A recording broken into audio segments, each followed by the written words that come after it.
Connecting Printify to PrestaShop allows you to streamline your print-on-demand services directly within your e-commerce store. Here's how to set it up. Create Printify account. First, sign up for a Printify account at printify.com if you haven't already. Log in to access your dashboard.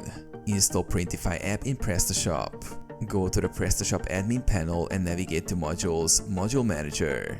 Search for the Printify module and install it. If it's not available in the marketplace, you may need to download it from Printify's website or the PrestaShop add-ons marketplace. Connect Printify to PrestaShop. After installation, locate the Printify module in your list of installed modules. Click Configure.